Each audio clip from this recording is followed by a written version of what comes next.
इसके पहले के वीडियो में हमने बताया था कि कभी कभी परिस्थितियां ऐसी होती हैं जब किसी एक व्यक्ति के कार्य के लिए कोई दूसरा व्यक्ति दायी ठहराया जाता है। ऐसे दायित्व को प्रतिनिधिक दायित्व या वैकेरियस लायबिलिटी कहते हैं। उन परिस्थितियों के बारे में मैंने पिछले वीडियो में बताया था। अब यहाँ ये बताना है कि परिस्थितियाँ जबकि प्रतिनिधिक दायित्व का सिद्धांत लागू नहीं होगा, यानी किसी दूसरे के कार्य के लिए कोई दूसरा दायी होगा, लेकिन कुछ परिस्थितियाँ ऐसी होती हैं कि जब प्रतिनिधिक दायित्व का मामला लागू ही नहीं होता। वो क्या परिस्थितियाँ हैं, आइए देख लेते हैं। पहले इस लाइन को पढ़ लीजिए।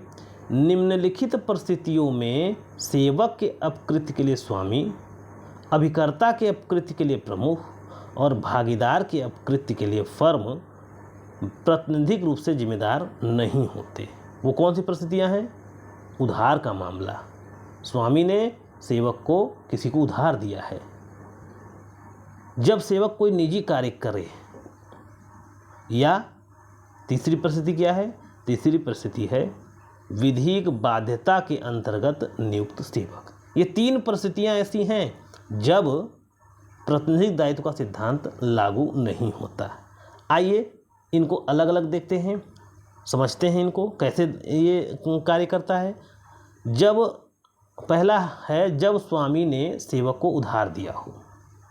हालांकि सेवक कोई वस्तु नहीं होता जो किसी को उधार दिया जाए, परंतु सेवक को उधार दिया तब कहा जाता है जब स्वामी अपने सेवक को अस्थायी रूप से किसी अन्य व्यक्ति की सेवा में लगा देता है। इसलिए उसके कार्यों के लिए मूल स्वामी दायी नहीं होता, बल्कि वह अस्थायी स्वामी जिसने सेवक को लिया है वह दायी होता है।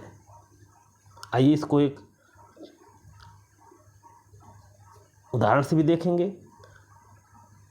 परंतु ध्यान देने वाली बात यह है कि यदि उधार दिया गया सेवक अस्थायी स्वामी के नियंत्रण और निर्देशन में नहीं है, तो अपितु मूल स्वामी के नियंत्रण एवं निर्देशन में है, तो अस्थायी सेवक दायी नहीं होता, अपितु मूल स्वामी ही दायी होता है। कहने का मतलब ये है कि ये ए एक सेवक है जिसको नियुक्त किया है बी ने, लेकिन ए को उधार दे देता है बी किसे? सी को। तो ऐसे मामले में प्रतिनिधिक दायित्व का सिद्धांत लागू नहीं होगा। यदि ए सी के सेवा काल के दौरान कोई गलती कर देता है तो उसके लिए बी दायी नहीं होगा।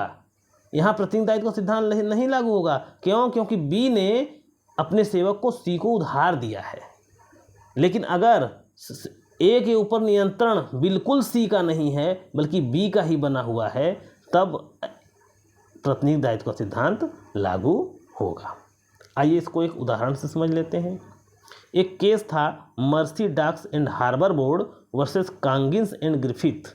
इस केस में क्या तथ्य था? इस केस में ए ने अपने क्रेन को चलाने के लिए बी को सेवक के रूप में रखा था। एक दिन ए ने बी और क्रेन दोनों को सी को दे दिया। बी और सी के नियंत्रण में कार्य करना था। बी को किसके नियंत्रण में कार्य करना था? सी के नियंत्रण में कार्य करना था, किंतु वास्तविक नियंत्रण ए के पास ही था। बी के असावधानी से डी को क्षति होती है। न्यायालय ने ए को दायी ठहराया। क्या मतलब है इसका? आइए इसको हम अपने से समझ लेते हैं। ये ए है, इसने बी को सेवक रखा है सेवा करने के लिए अपनी। एक दिन सेवा करने के लिए, क्रेन चलाने के लिए। ये ए है, ये बी को रखा है अपना क्रेन चलाने के लिए। एक दिन ए ने बी और क्रेन दोनों को किसको दे दिया?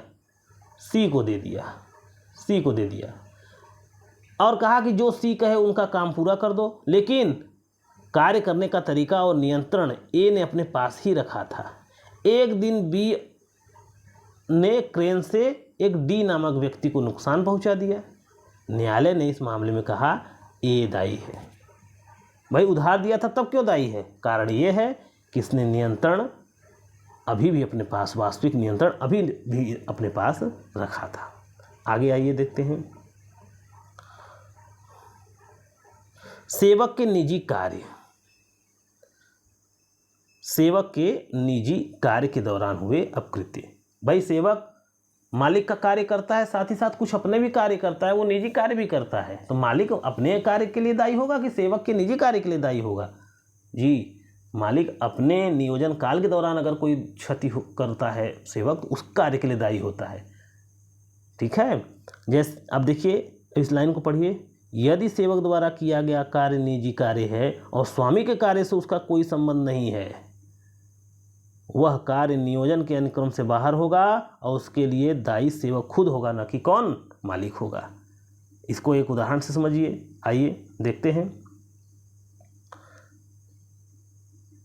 इस पर एक केस है प्रेमवती सोनी वर्सेस राज्य।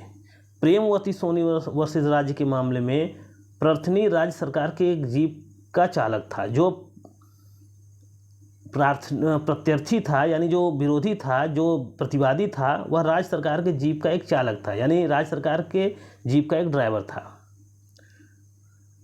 जीप वर्कशॉप में मरम्मत के लिए ले जाई गई थी। चालक ने 6 बजे शाम को वर्कशॉप से जीप लिया और सीधे गैरेज में रखने के लिए ले जाने के बजाय सैर सपाटे के लिए निकल पड़ा।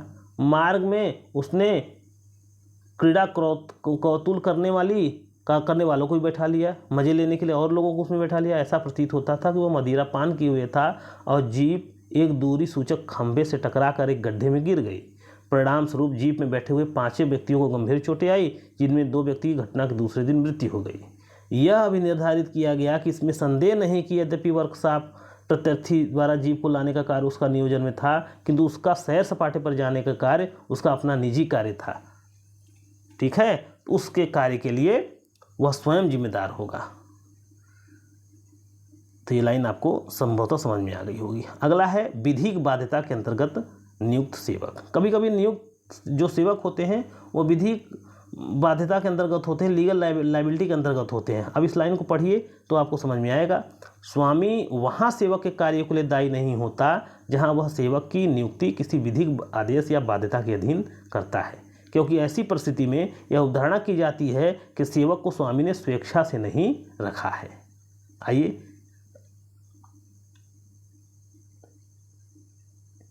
इस पर उदाहरण नहीं है। तो ये था कि कुछ परिस्थितियां ऐसी हैं जब स्वामी सेवक के कार्य के लिए दायी नहीं होता। ये परिस्थितियां क्या थी? जब स्वामी ने सेवक को उधार दिया हो, सेवक निजी कार्य के दौरान कोई क्षति पहुंचाए, या स्वामी ने विधिक बाध्यता के अंतर्गत अगर सेवक को नियुक्त किया है। ऐसी परिस्थितियों में सेवक के कार्य के लिए स्वामी अभिकर्ता के कार्य के लिए फर्म दायी नहीं होता।